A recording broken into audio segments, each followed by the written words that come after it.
we're picking up with chapter 1000, page 1430, chapter 3. A penny is heavy to him who lifted Fauchelevent's cart. One evening, Jean Valjean had difficulty in rising up on his elbow. Okay, remember, he is not eating, just laying in bed, not leaving the house. And not because of any particular sickness, just because he's given up. One evening, Jean Valjean had difficulty in rising up on his elbow. He felt his wrist and found no pulse. His breathing was shallow and stopped at intervals. He realized that he was weaker than he had been before. Then, undoubtedly, under the pressure of some supreme desire, he made an effort, sat up in bed, and got dressed. He put on his old workingman's garb. As he no longer went out, he had returned it, and he preferred it. He had to stop several times while dressing. The mere effort of putting on his jacket made the sweat roll down his forehead. Since he had been alone, he had made his bed in the living room so as to occupy this desolate apartment as little as possible. He opened the valise and took out Cosette's clothing. He spread it out on his bed. The bishop's candlesticks were in their place on the mantel. He took 2 wax tapers from a drawer and put them into the candlesticks.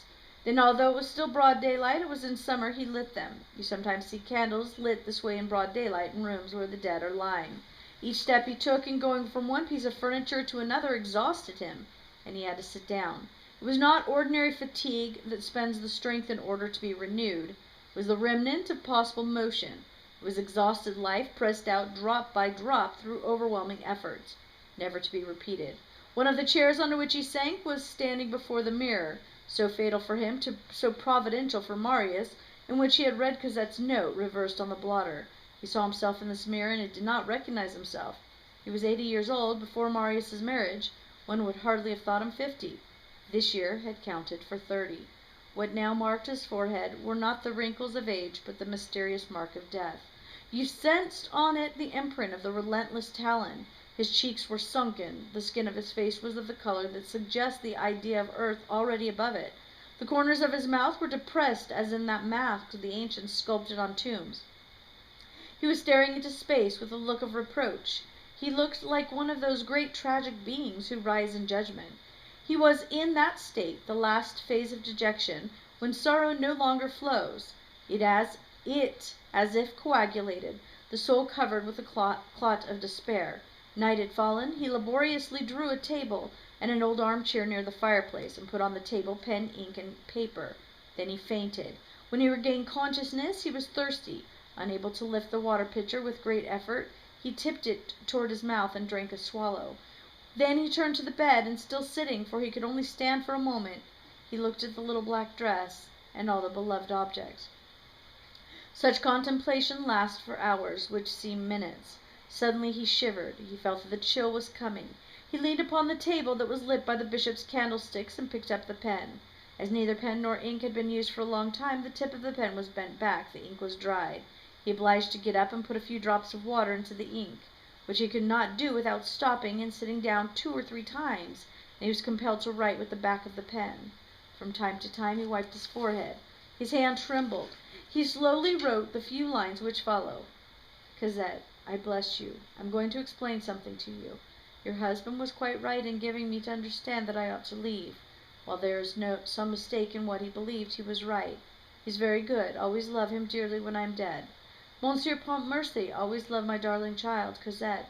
This paper will be found. This is what I want to tell you. You will see the figures if I have the strength to recall them. Listen carefully. The money is really your own. Here's the whole story. White jet comes from Norway. Black jet comes from England. The black glass imitation comes from Germany. Jet is lighter, more precious, more costly. We can make imitations in France as well as in Germany. It requires a little anvil 2 inches square, and a spirit lamp to soften the wax. The wax was formerly made with resin and lamp black, and cost 4 francs a pound. I thought of making it with shellac and turpentine. This costs only 30 sous, and is much better. The buckles are made of violet glass, which is fastened by means of this wax to a light frame of black iron. The glass should be violet for iron trinkets, and black for the gold trinkets. Spain purchases many of them. That is the country for jet. Here he stopped. The pen fell from his fingers. He gave way to one of those despairing sobs that rose at times from the depths of his being. The poor man clasped his head with both hands and reflected. "Oh," he cried inwardly, pitiful cries heard by God alone. It is all over. I will never see her again. She is a smile that has passed over me. I'm going to enter the night without ever even seeing her again. Ah, a moment, an instant, to hear her voice, to touch her dress, to look at her, the angel, and then to die. It is nothing to die, but it is dreadful to die without seeing her. She would smile at me. She would say a word to me. Would that harm anybody? No. It's over forever. Here I am all alone. My God, I shall never see her again. At that moment there was a knock on his door.